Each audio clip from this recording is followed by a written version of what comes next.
a just transition to sustainable development, can power a human-centered approach to the future of work to transform economies, promote social justice, as well as support industries, workers, and communities. Indonesia, the Philippines, and Vietnam 1.5 degrees Celsius goal of the Paris Agreement. A just energy transition in Southeast Asia focuses on phasing out coal in line with the ILO's 2015 guidelines for a just transition towards environmentally sustainable economies and societies for all. This project focuses on reducing coal in Indonesia, the Philippines, and Vietnam. Coal production and consumption. Indonesia is one of the largest coal producers, a major thermal coal exporter, and has one of the largest coal-fired power plant pipelines in the world. Most coal extraction in Indonesia takes place in Kalimantan Island. The Philippines has limited coal reserves, most of which are on Semirara Islands, but is a major importer and consumer of coal. Electricity prices in the Philippines are the highest within Southeast Asia due to the costs of importing coal. Vietnam is also a major producer of coal, with coal extraction mainly taking place in Quang Ninh Province and the Red River Delta Basin. The coal production volume has been growing steadily in Vietnam since 2010 to feed power plants. To better understand the impacts of phasing out coal on jobs within the three countries, the ILO conducted an analysis outlining three possible scenarios. 1. The worst-case scenario, doing nothing. 2. Providing some income support.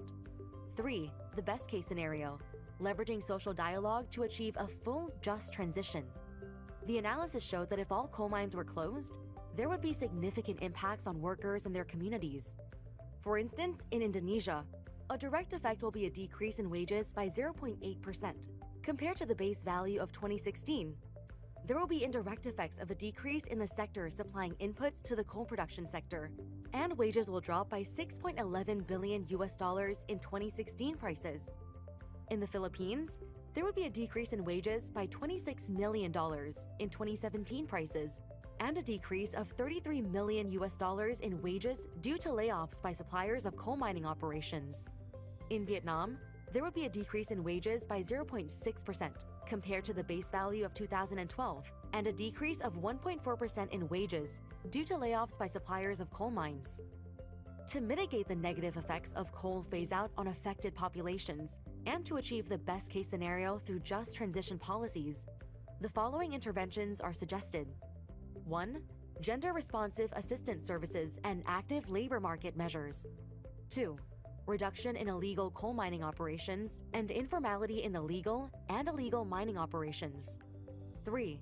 Support for knowledge-intensive business services or mining technology services, KIBS or MTS firms. 4. Increased use of clean energy and clean fuel. 5. Effective management of population shrinkage following mine closures. Key issues for a just transition of coal phase-out. Job losses due to mine closures will have a significant effect on the labor markets, economies, and livelihoods of local communities. Therefore, policies that are adapted at the regional and local levels are needed to address just transition hotspots for a human-centered transition away from coal. The emerging issues for the way forward include 1. Regional focus with an attention to industrial ecology and KIBS or MTS to assess the impacts of coal phase-out in regions and to map industrial ecologies. 2. A just transition toolkit for the energy sector to provide specific advice on a just transition to all stakeholders. 3. Leadership at the regional and local levels to build strong ownership and guidance through tripartite committees with strong women and youth engagement. 4. Connectivity between the three countries and with international networks to exchange knowledge between the social partners at the regional and international levels. 5. Policy coherence to support the just transition process and its outcomes. You can find the full A Just Energy Transition in Southeast Asia, the Impacts of Coal Phase-Out on Jobs report at www.ilo.org/asia/publications/WCMS_845700. This video has been produced as part of the Just Energy Transition in Southeast Asia under the CA4JI, which is funded by the ILO Regional Office for Asia and the Pacific. And I'm the Senior Specialist on Environment and Decent Work at the International Labour Organization. Regional Office for Asia and the Pacific, and I will be the MC for the meeting today. Excellencies, distinguished guests, colleagues of the issue-based coalition on raising ambition for climate action, ladies and gentlemen, a warm welcome to the launch, to our in-room participants, and also to our online participants. I think we have 80 participants plus registered for the event today, and we have started already the YouTube live stream. The meeting is about to start. Please remember to mute microphones if not speaking. And for the online participants, please use the chat window to post questions and comments. We very much like to explore the interface with the online colleagues and participants. This is a free discussion under the Chatham House rules with non-attribution of comments. The Secretariat for the event will prepare a summary of key points discussed for circulation to participants later. Let us start with a COVID video. Please go ahead.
The welcome opening session.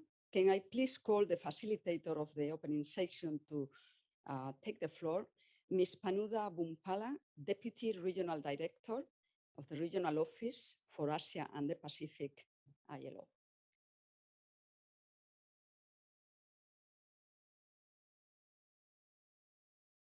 Executive Director of Environmental Program, UNEP, Mr. Kaveh Zahedi, Deputy Executive Secretary for Sustainable Development, ESCAP, Excellencies, distinguished guests, ladies and gentlemen. Today's high-level launch event, A Just Energy Transition in Southeast Asia, the impact of coal phase-out on jobs, will highlight the need to mitigate the negative socioeconomic effects of coal phase-out and the necessity for just transition policies to be fostered by using evidence from local levels. We are delighted to have with us today two strong leaders within the UN family, Ms. Sonia Leighton-Kohn, Acting Deputy Executive Director of UNEP, and Mr. Kaveh Zahedi, Deputy Executive Secretary for Sustainable Development, UN ESCAP. Let me just say a few words of introduction. First, coal is the most carbon-intensive fossil fuel, and the United Nations Environmental Program, the United Nations Framework Convention on Climate Change. We are here, we are committed to providing knowledge, technical advice, and policy development assistance to support countries to achieving a just transition that is gender responsive and inclusive. Third, in order to effectively support a just transition, governments, employers, and workers' representatives must work together to develop ambitious nature-based solutions that are guided by their national context. Fourth, a just transition as part of the UN Asia-Pacific issue-based coalition on raising ambitions on climate action calls upon leadership for the energy transition from national, sub-regional, and local levels is important and critical in getting policy coherence for a sustained implementation, particularly to properly reflect the context and specific nature of a just transition, of a just energy transition. Fifth, more than ever, countries must strategically consider how they will make transition away from fossil fuels towards clean energy sources and how they will develop pathway for green and decent jobs, advance social justice, and also ensure that transition to carbon neutral economies is inclusive. Finally, an energy transition that focuses only on solving the financial losses for the capital asset owners of coal power plants or mining, but not addressing the issue of the workers and the communities will not be successful. The potential for nature-based employment to offer green job pathways for those workers needs to be maximized. With these few words, I welcome again Ms. Sonia Layton-Cohn, Acting Deputy Executive Director of UNEP. It is my honor to give you the floor for your opening remarks. The floor is yours, please. Thank you very much.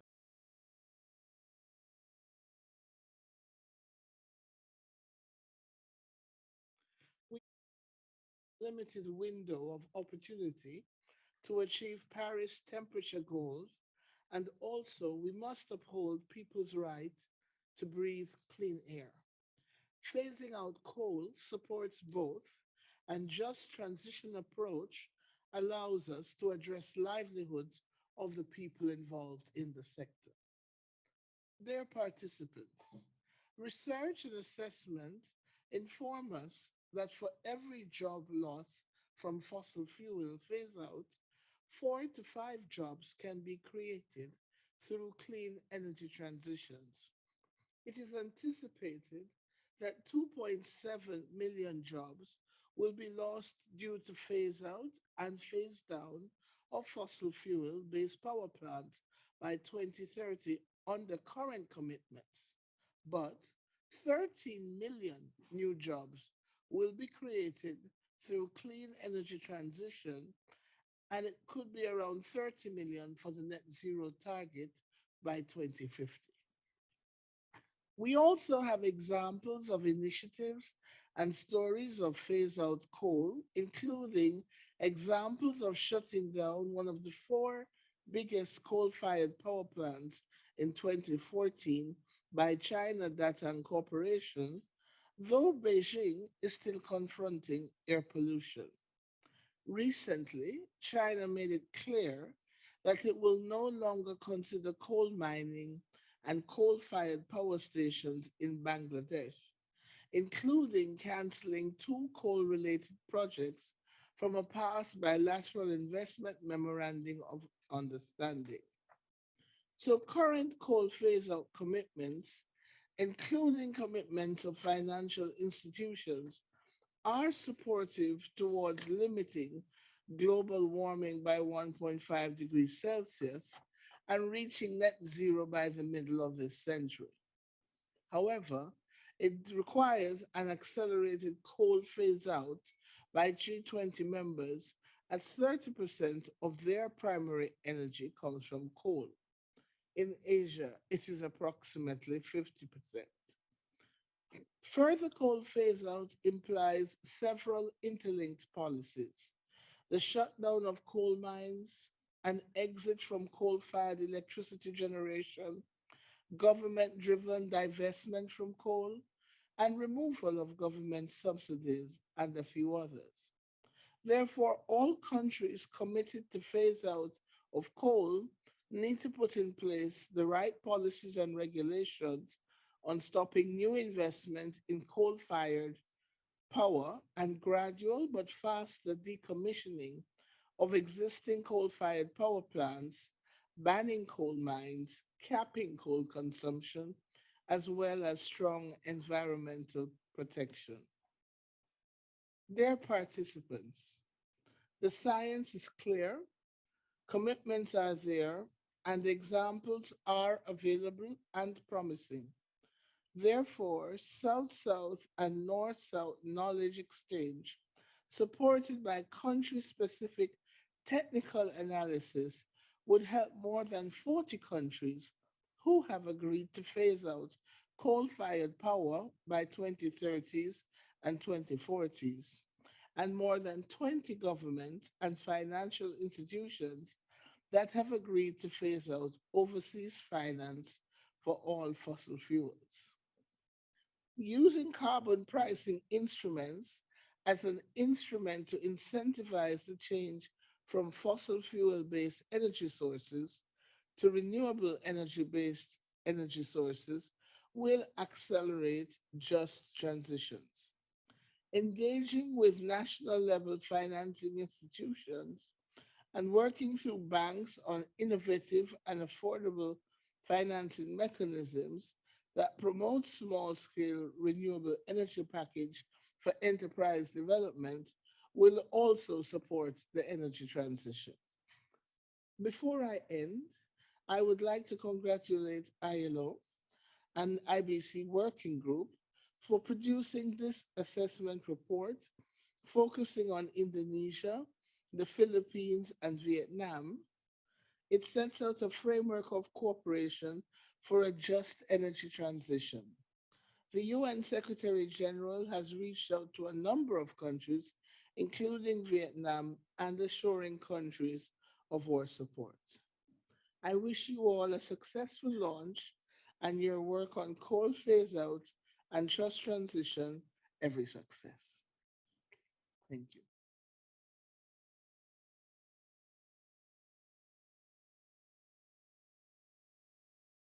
Deputy Executive Secretary for Sustainable Development, UN ESCAP, for your remarks. The floor is yours, Mr. Sahedi. Thank you. Thank you so much. And let me, Kumbumpala, start by adding my voice to yours and Sonja's and welcoming everybody here and online to on a just energy transition in Southeast Asia, which is being held in the context of ESCAP's commission that is celebrating our 75th anniversary. I really, let me sort of pick up on where Sonia, where you left off, because all of the science is telling us what we face. The recently released report of the IPCC was crystal clear about a window that still exists, but that is vanishing fast for maintaining global warming to 1.5 degrees. And with each scientific report, and indeed with each extreme weather event that we see, especially in our region, just look at India as one example, we become even more keenly aware of the urgency of action, of climate action. And decarbonization and an energy transformation really at scale and at speed is the only chance of keeping temperature increase below 1.5 degrees. And not just for the sake of keeping temperature increase below 1.5 degrees, but for avoiding the worst of climate change, for avoiding some of the harshest impacts of climate change on our own vulnerable countries and people and populations. Now, Christina mentioned that quite a lot of the efforts of the United Nations here in this region are directed to supporting countries with exactly this kind of ambitious transition. Now, I do want to acknowledge and thank our partners, of course, UNEP, ILO, UNFCCC, that together with ESCAP are helping to drive this UN issue-based coalition on raising climate ambitions and really supporting countries in Asia Pacific, including to define their energy transition pathways with SDGs and other global commitments as their anchors. But you know, we have to be frank with ourselves. These lofty goals that countries have set themselves through the Paris Agreement, the Glasgow Climate Pact, and of course the SDGs, just can't be achieved without decarbonizing energy systems and decarbonizing economies, and phasing out coal's words remains addicted to coal. So as countries begin to move towards green and sustainable energy solutions, such as renewables, such as energy efficiency, such as some of the energy storage, like you, Sonia, we're convinced that it opens up a whole world of opportunities, especially when it comes to employment. There are net employment gains to be made through this transition, and gains in terms of high quality jobs in clean energy, manufacturing, deployment, and industry.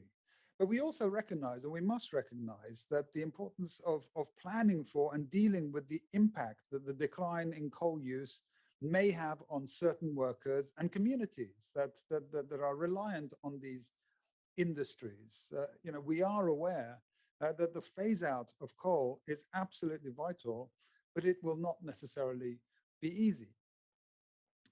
And the challenges are quite clear.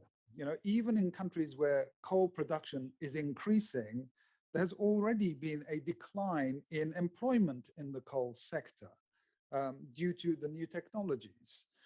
On top of that, coal producing regions often find themselves quite isolated and offer maybe fewer opportunities for the communities that have been supported by this sector.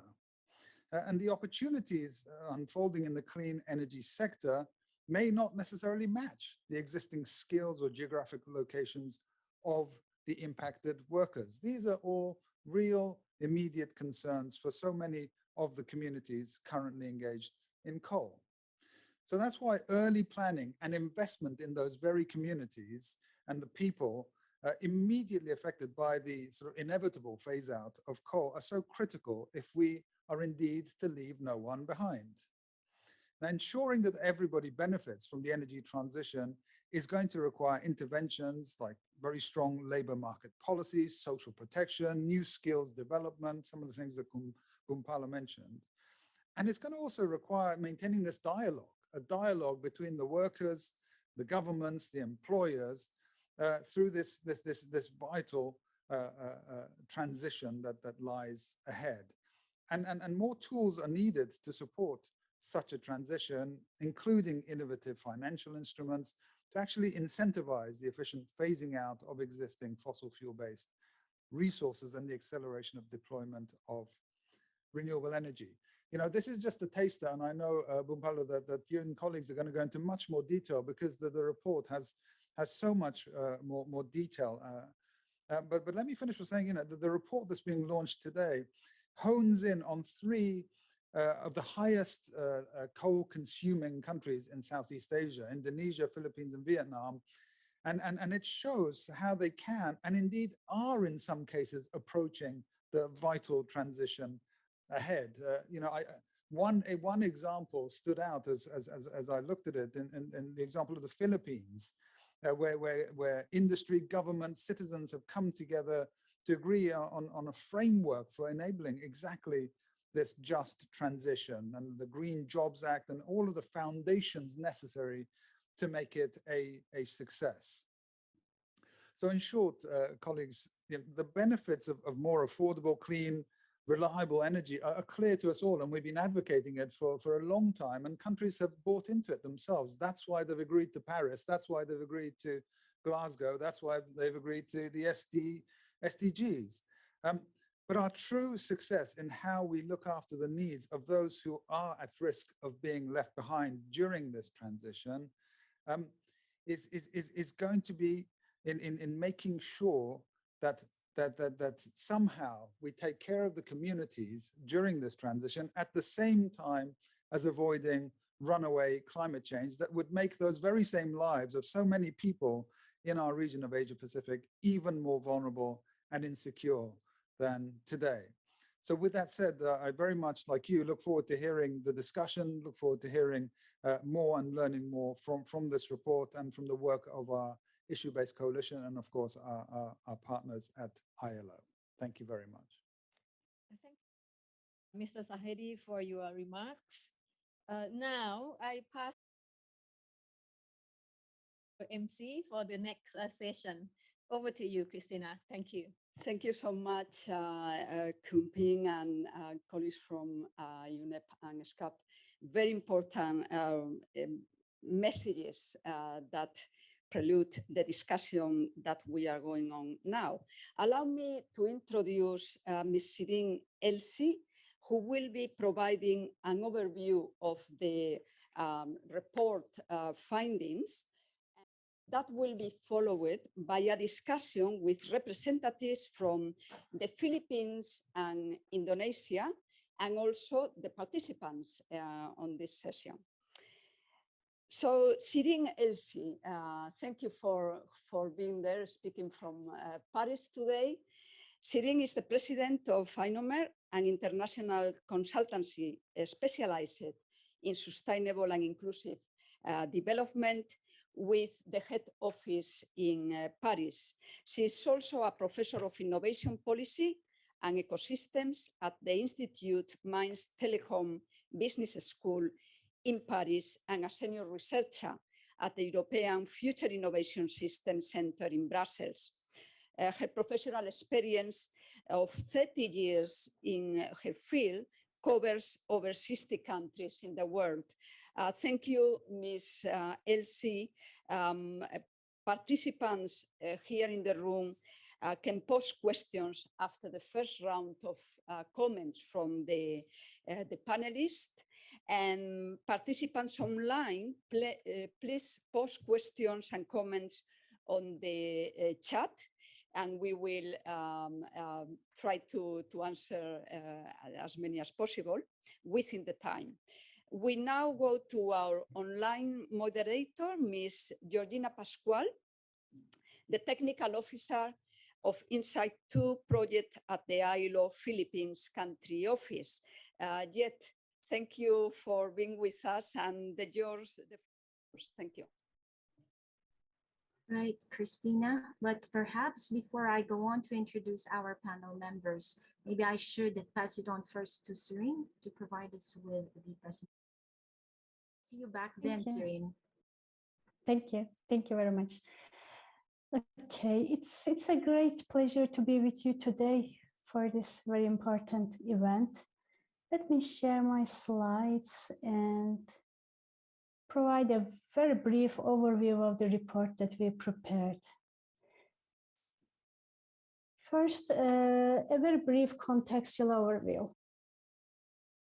20 years, Southeast Asia has dramatically increased its coal consumption. Today, more than half of the global annual carbon dioxide emissions are coming from the region. Indonesia, the Philippines, and Vietnam have the highest share in coal use after China. These three countries at the same time among the ones that are the most vulnerable to climate change related risks, as already has been explained. Climate change also has a significant economic cost. According to the estimates, it will reduce the GDPs of these countries substantially, in fact, up to 7% by the end of this century. Therefore, a just transition from coal is crucially important for their future sustainability. With the increase in coal dependence over the last decade, these countries continue to make investments in coal power plants, as you see in the first chart here. And investments in renewable energy is still limited. although maintaining coal power plants will be more costly than renewables by 2030. The operating cost of nearly 80% of plants will soon be higher than that of renewables. So also, more importantly, as we see in a recent ESCAP study, these countries will not benefit from the job creation opportunities of renewables unless they achieve just transition. The study shows that while the region could lose less than 500,000 jobs in fossil fuels by 2050, it could gain up to 5 million jobs, mainly in renewable energy. Coal dependency has a significant regional aspect. In Indonesia, the Philippines, and Vietnam, coal production and consumption are concentrated in a few regions, as you see in the maps here. That means coal-dependent regions require specific attention in just transition. What will coal phase-out look like in these countries? To understand the effects, we define 3 scenarios. The first one is the worst-case scenario, that is do nothing. It assumes that all coal mines are closed, exports are ended, and no measures are implemented by the governments. The second one is partial support scenario, that is full income support is provided to unemployed workers and partial support is offered to the owners of closing businesses. And the third one is the best case scenario, which assumes full and just transition through temporary income support and assistance to unemployed labor force with specific measures for women and informal workers. Also, the assumption is that the governments create alternative sectors providing renewable energy and clean fuel. And just transition plans are developed through social dialogue. Here in this slide, you see the results for Indonesia based on the scenario analysis. If all coal mines are closed, wages will drop by $6.1 billion compared to base value from 2016. Also, GDP decreases by 4.5%. Here you see the results for Philippines. Direct effects of closure of all coal mines will be a decrease in wages up to $26 million compared to value from 2017. As a result of the effects analyzed, GDP will decrease by 0.2%. In Vietnam, there will be a decrease in wages by 0.6% and in GDP by 2.1% compared to their values from 2012. That is the last year with available data. Since the coal industry in the country has grown in the last decade, the effects are likely to be higher today. In this slide, you see the most affected sectors from coal mine closures in Indonesia and Vietnam, the 2 countries for which data are available. Here you can see, for example, that there will be more than 34% decline in output in the transportation sector in Indonesia.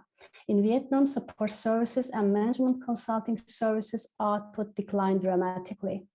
This shows the need for taking into account the industrial ecologies in just transition because of the important role played by the firms providing knowledge-intensive business services and mining technology services. Here I should underline that because of the lack of data, these calculations don't show the impact on regions, which is in fact the most significant.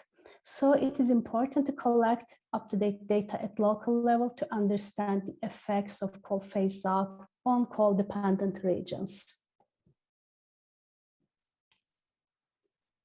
Now let me summarize the emerging themes from our study. Mitigating negative social and economic effects of coal phase-out is only possible through just transition policies and policy measures. While formulating these policies, several aspects should be taken into account. First, regional and local concentration that calls for the development of just transition hotspots. Second, clean use of clean energy and clean fuel. Third, active labor market policies, meaning services, programs, and incentives that encourage and enable re-employment. Fourth, gender dimension. Mining sector restructuring affects the welfare of women, and women tend to be responsive to a wider range of active labor market policies. And finally, interventions related to knowledge-intensive business services and mining technology services to enable the transfer of knowledge and technologies, not only to the economic sectors in the regions, but also to existing and potential labor force. And this brings me to the end of my presentation. Thank you very much for your kind attention. Thank you so much for that very concise presentation of this. So as already introduced earlier by Christina, this is the portion where we also bring in our panel speakers.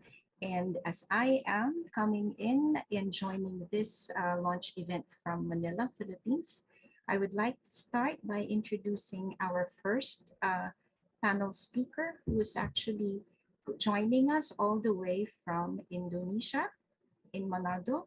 So I would like to introduce Ms. Maria Emaninta, the program coordinator for the International Department of Konfederasi Serikat Buruh Seluruh Indonesia.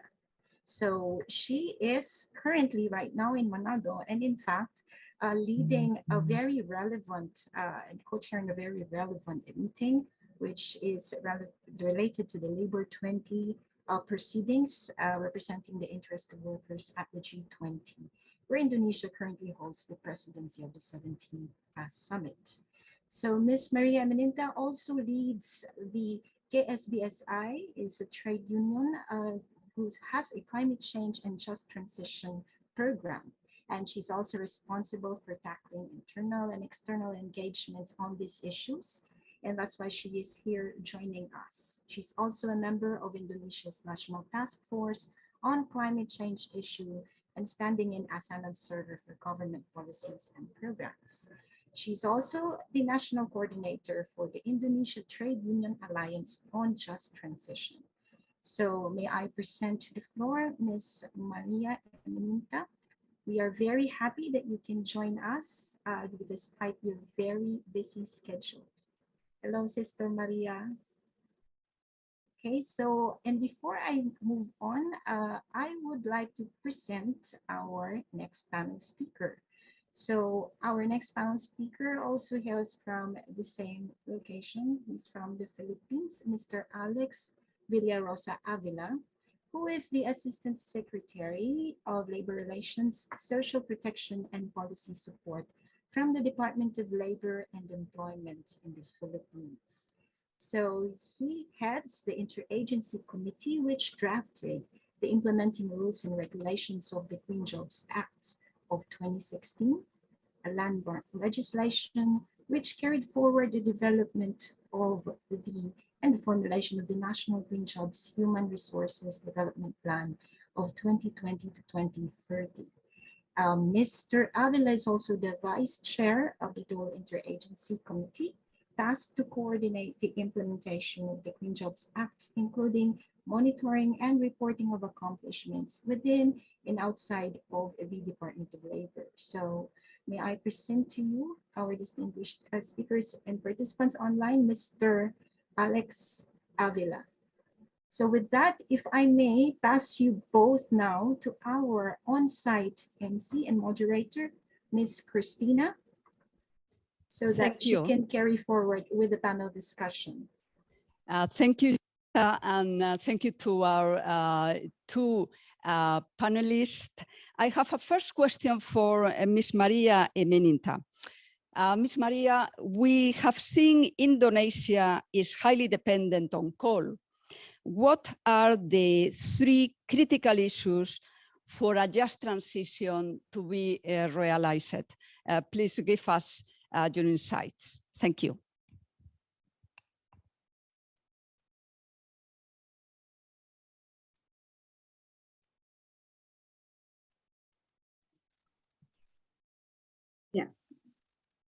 Thank you so much, Christina, for the question. Really appreciate for the invitation and to integrate us in this important events.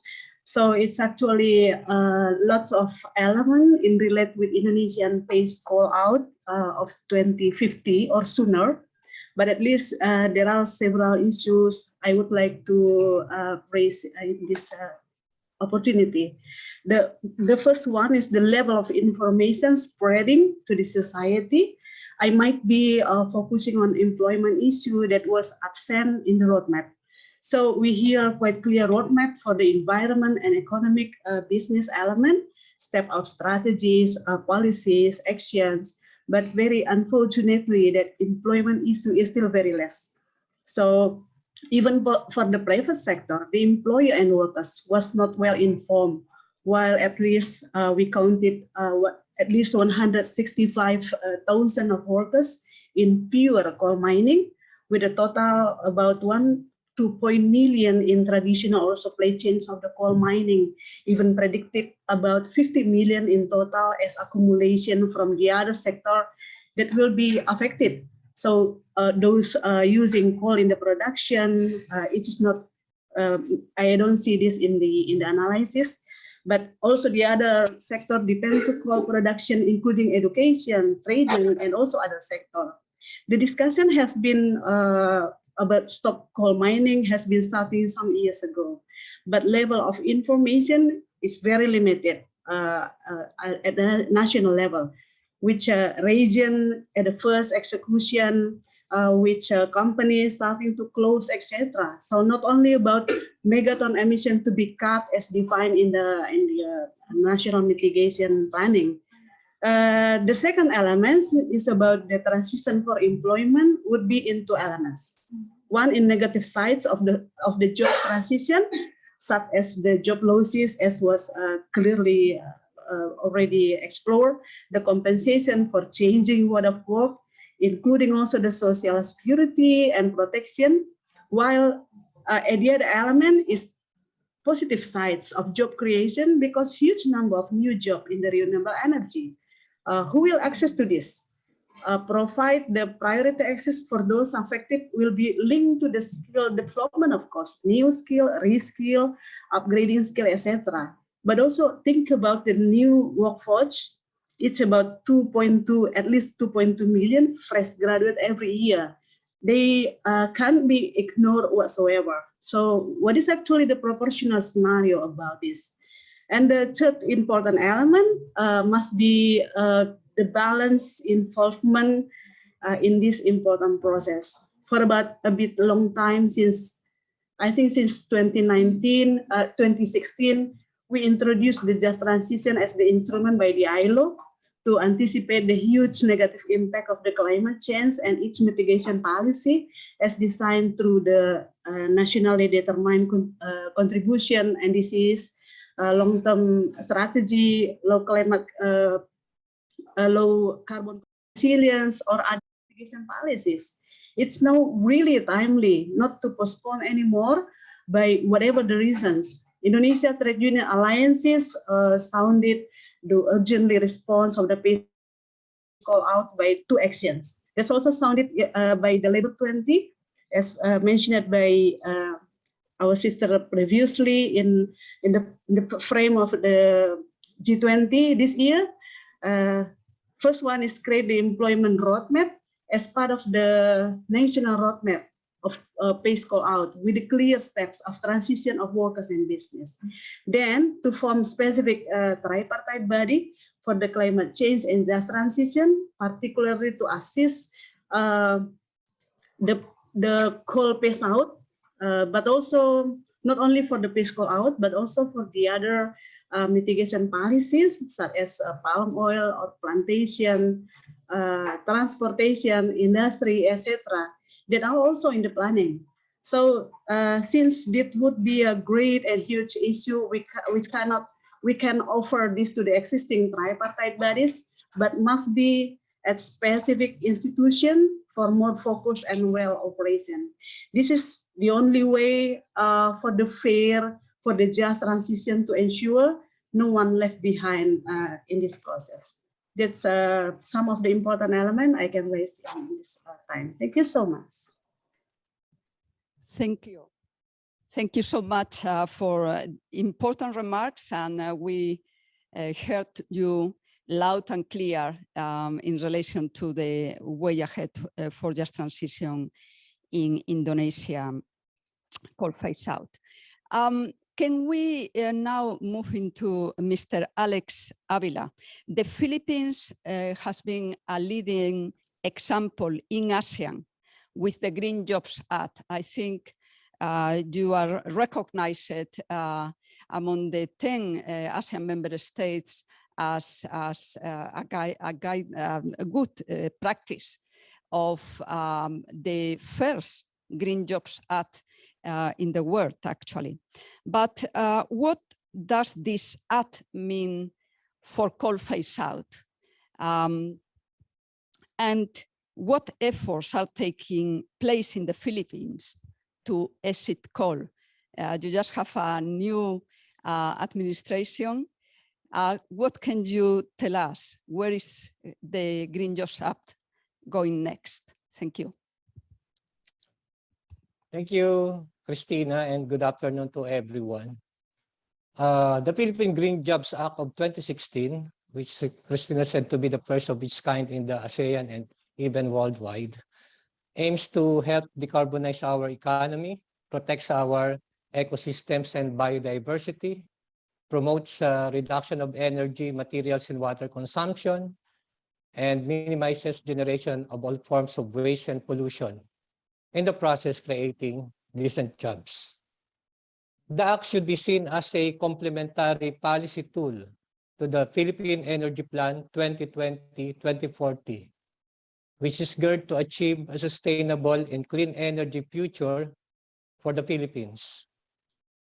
While the plan recognizes the long-term importance of coal as one of the Philippines' main sources of energy, it also seeks to promote more efficient clean coal technologies, side by side with strategic efforts to transition the country to renewable and clean energy, which we hope would create sustainable and decent jobs to many Filipinos. The plan is seen as paving the path into a more sustainable and resilient energy system, as it provides for ambitious plans, policies, and targets on renewable energy and energy-efficient technologies. For instance, under the so-called clean energy scenario, the Philippines aims to achieve a 35% and 50% renewable energy in the power generation mix by 2030 and 2040, respectively. To put these targets in context, coal had a 57.2% share in the Philippines' total power generation in 2020, thereby providing a stable supply of electricity or baseload power. Other goals include the achievement of a 1.5% increase in aggregated natural gas consumption from the transport and industry sectors between 2020 and 2040, a 10% penetration rate of electric vehicles for road transport, and at least a 12% reduction in the greenhouse GHG emission for the National Determined Contribution, or NDC. We aim to reduce our 2030 GHG emissions by 75% as an aspirational target. In view of the moratorium on new coal power projects and the provision of incentives for renewable energy investments, a good number of big players in the power industry have undertaken initiatives to rebalance their energy portfolio by deliberately increasing the share of RE in the mix. In terms of financing, I must note that the banking community has already taken steps to limit their exposure in coal projects. For instance, one of the country's largest banks had decided to exit coal financing in 2020, while another big bank has committed to cut its coal exposure in half by 2026. There is now increasing recognition of the risks associated with coal and other fossil fuel financing, and the vast socioeconomic returns that investments in renewable energy will bring. These private sector decisions and actions are taking place within the context of a sustainable finance framework, which allows financial institutions to monitor environmental and social risks and their credit exposures and business operations. Right now, the central bank is developing another set of guidelines to provide strategies to help banks and financial institutions assess the sustainability of their investment decisions. The idea is for lenders to explicitly include environmental and social risks in their investments analysis for better risk management and improving returns. This reinforces the idea of impact investing, so that a business enterprise will be able to generate and measure social and environmental benefits alongside a financial return. Finally, in the legislative front, there is a pending bill which seeks to hasten the transition of the country to 50% renewable energy sources by 2030, or shortening the period by 10 years. It is reasonable to expect that this bill would be refiled in the incoming Congress this July. The Department of Labor and Employment is ready to participate in the deliberation of this proposed legislative measure, guided by the overarching goal of the Green Jobs Act to help ensure the sustainable development of the country and its transition into a green economy.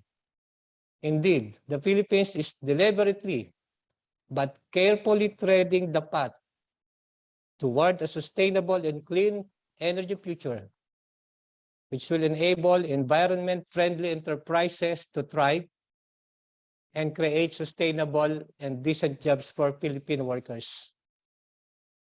Thank you for your attention. Thank you very much, Mr. Alex Avila. You talk about impact investments for climate action, and we heard you. Thank you for those messages. Yet we have some comments or questions from the online participants. Please go ahead. Yes, Christina. So I think some of them are already being very excited about what has been presented, but there is one particular comment that I think it will be good to pick up so that also our participants and speakers there at the venue can hear about it. So this one is actually addressed to Ms. Serene, and it talks about regarding the gender dimension. So Ms. Serene, if you can please share with us, particularly those who are on the on-site venue, your response on this comment, mainly saying that if you can please elaborate more and give specific examples on the impacts on women and in one of the countries. So please go ahead, Ms. Serene. Thank you very much for this question. It's a very important one. The studies on this issue indicate that this affects the welfare of women in many different ways. The loss of coal industry employment, the increased burden of domestic responsibilities when men lose their employment, intra-household tensions, and the impact of migration induced by mine closures. We have many examples from Europe on this topic, but for the region, we do not have any specific examples regarding coal mine closures, and we hope to have more detailed information through some field studies if such studies continue after this publication, this project. But I think this gives an overview about the challenges facing the women. Thank you. Thank you so much for that, Ms. Serene. One of the interesting things about having a panel like this is also because they can interact with each other. I do know that Sister Maria Eminenta has some comments about and feedback also further on your presentation. So I don't know, I think I will have to ask our MC if there is still time and if we can at least entertain that for the time being. Yes, thank you. Quick comments because it's late in Bangkok already, and I'm not sure if there are questions here in the room as well. So go ahead. Thank you.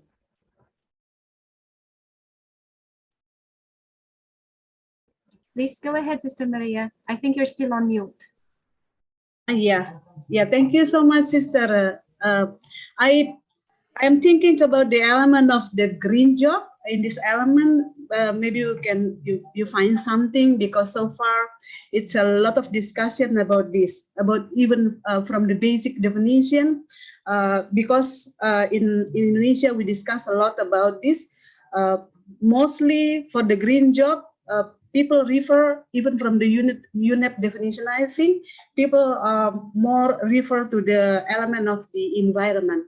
Still quite less about this and work element. So, do you think this is also important element in this transition? Because I think we have to find strategy to make it clear for us. And if I may continue to the first element of the gender aspect, I'm very interested also to follow up about this, because it's also a lot of question about this. More than 80% in Indonesia for the coal mining are female, are male workers, sorry. So if we, people also asking why it should be a specific element about gender to be focusing here while most of the majority of workers are men. Can we give some argument about this, Dr. Sire? Thank you so much.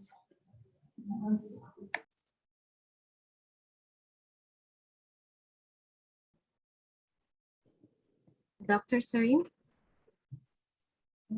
It just maybe perhaps some quick feedback to what Ms. Maria has just mentioned. Sure. For green jobs, I will in fact leave it to Christina, because she has also very in-depth experience in the region about this. But it's of course beyond environment related or energy related jobs. About women related challenges. Women are always in forefront of these issues, although they are not employed in coal mines as much as the men do. They are responsible for many aspects of their households. They are dealing with many issues related with this sector, so it directly concerns them, and gender issues are very important. Also in the industrial ecologies, when talking about the coal phase out or coal mining industry, we are not only talking about the mines. There is a whole industrial ecology, especially in the regions, coal-dependent regions, which employ women in different businesses in the supply chain of these sectors. So women are employed in all those sectors, and they are also affected in the phase-out process or in other decisions made in the sector. Christina, would you like to say something about the first question especially?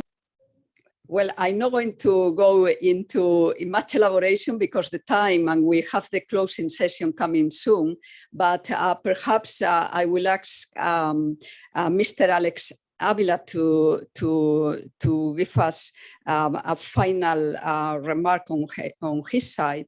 When we think about just transition and coal phase out, the working group that we have as part of the issue-based coalition on promising rising ambition on climate action is focusing on the benefits and the opportunities that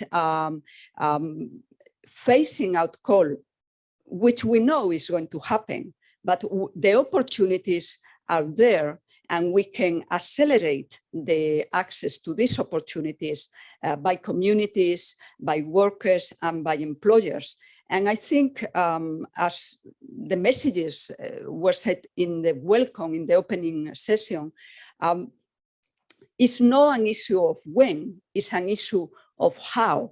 And the how is a process. It's not 20 minutes noting, okay, we do ABC. No, it's a process of discussion.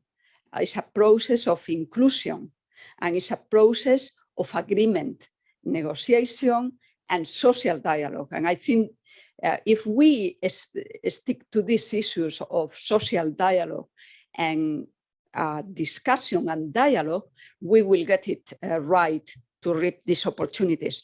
But allow me to just ask Mr. Alex Avila to close with 1 minute remark, and then we pass to the any question here and the closing. Thank you.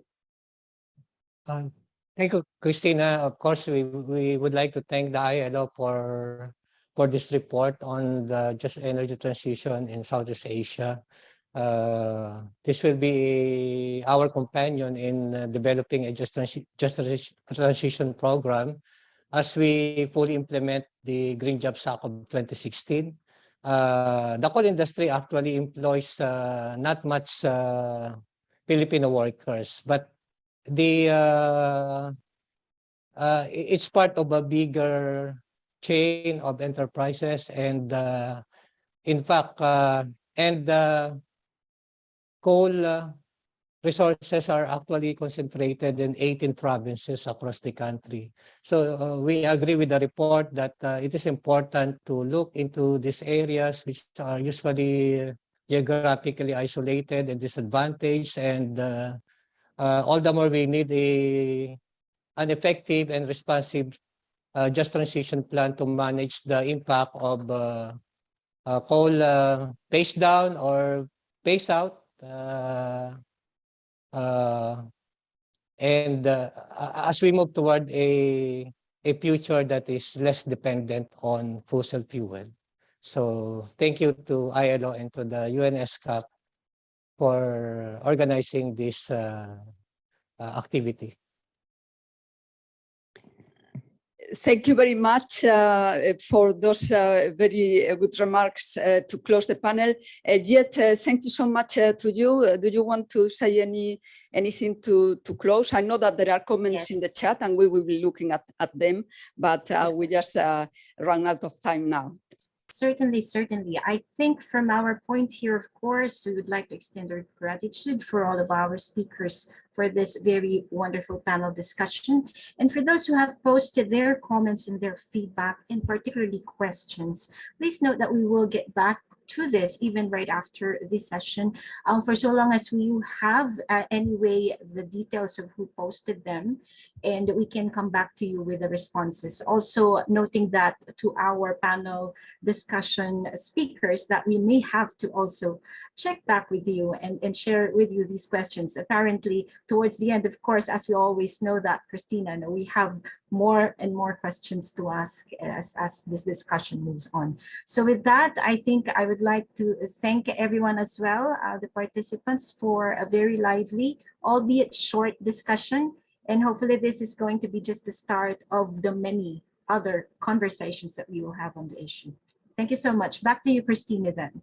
Thank you, Jet, and you are very right. The discussion is not the last one, and as part of the program of the IBC coalition, the coal phase out working group, we will be having more discussions.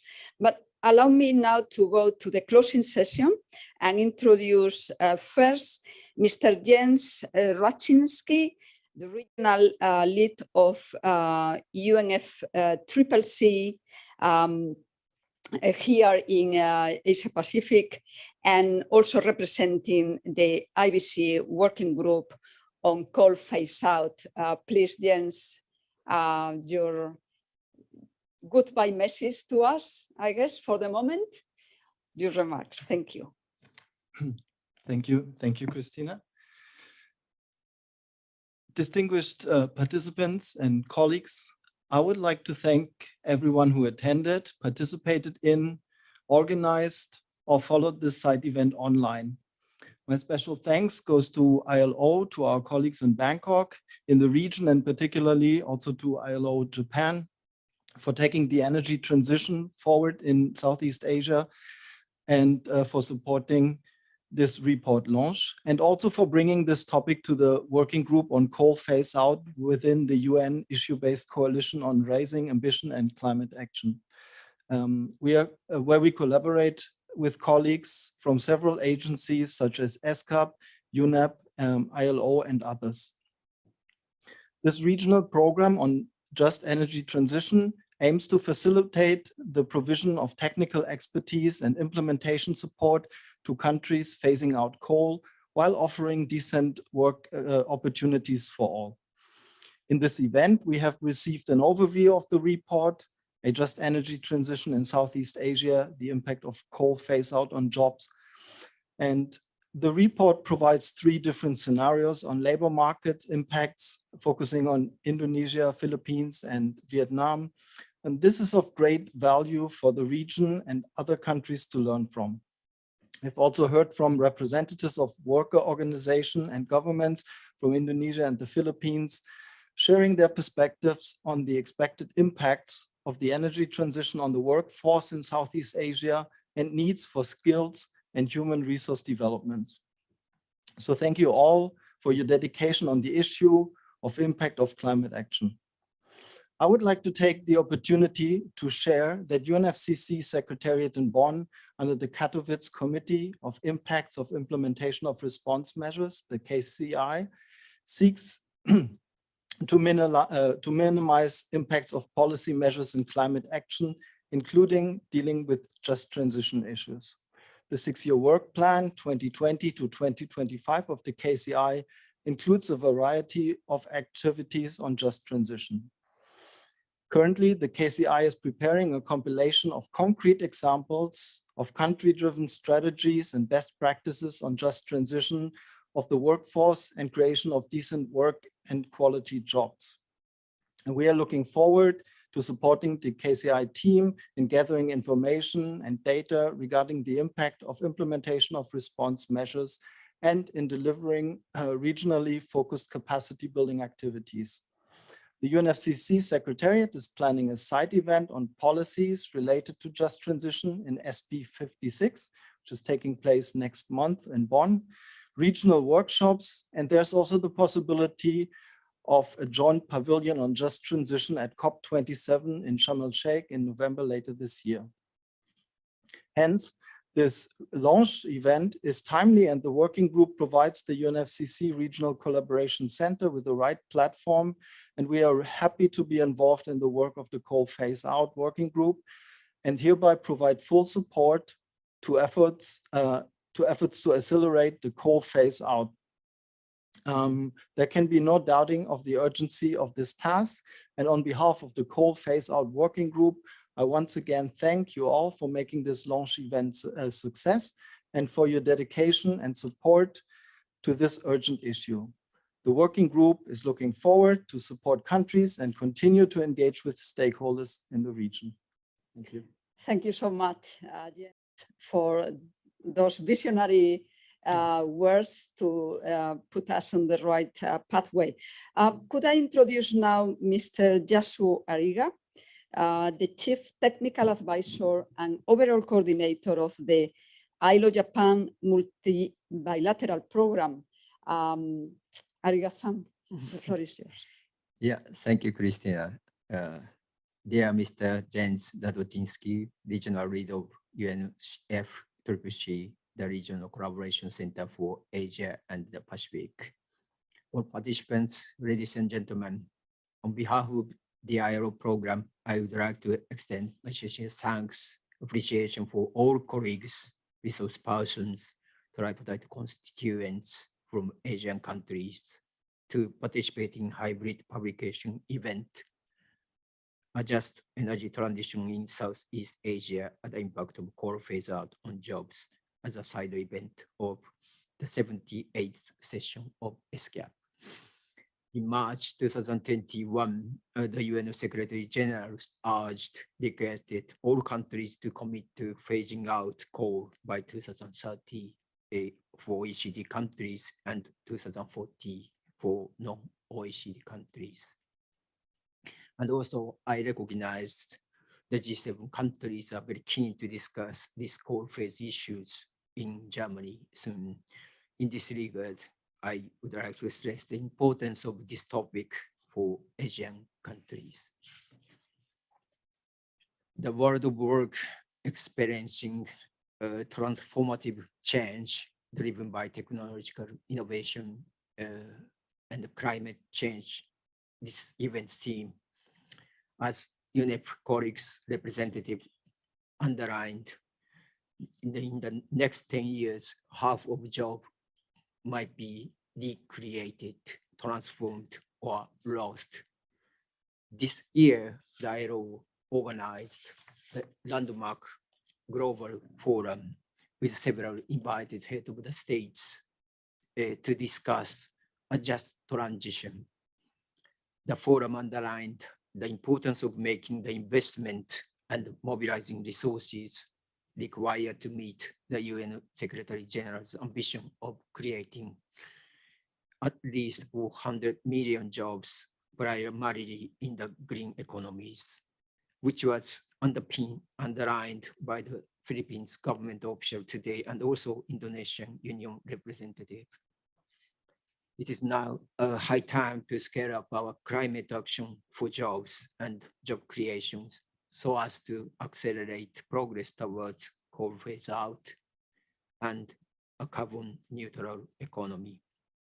And also it is also important momentum to discuss the reflection on the necessary legal frameworks for supporting the just transition. In this regard, today's discussion is a very important moment to kick off for further step. A just transition should be anchored in social dialogue. In this regard, today we are very happy to invite social partners from Indonesia and the Philippines and to discuss the just energy transition in Southeast Asia based on the report. Looking at the session, we could highlight the importance of active labor market policies, regional concentration, gender dimension, and also priority of unions and ambition from the government. I am firmly convinced today's five-level session, Just Energy Transition in Southeast Asia, highlighted the need to mitigate the negative social economic effects of coal phase out and the necessity for just transition policies. Last but not least, I would like to extend my sincere appreciation for key partners, speakers, and participants once again, and also specifically ESCAP, UNEP, UNFCCC, ILO members of the IBC working group on coal phase out, and the teams from each agency working together to make the launch happen. Thank you very much. Thank you so much for those words. And I think with this, we conclude the launch today. Thank you very much to the online participants as well that are with us. The report is available from the ILO website, and I think my colleagues can put the link directly in the chat of the online. And as I said at the beginning of the session today, the Secretariat will prepare key points from the discussion from each of the sessions, and we will circulate with the link to the report to all the participants. Have a very, very nice rest of the day, afternoon, evening in Bangkok, and for those connecting from Europe, enjoy your day. It has been wonderful to be here with you. sharing this report and the discussion. Thank you.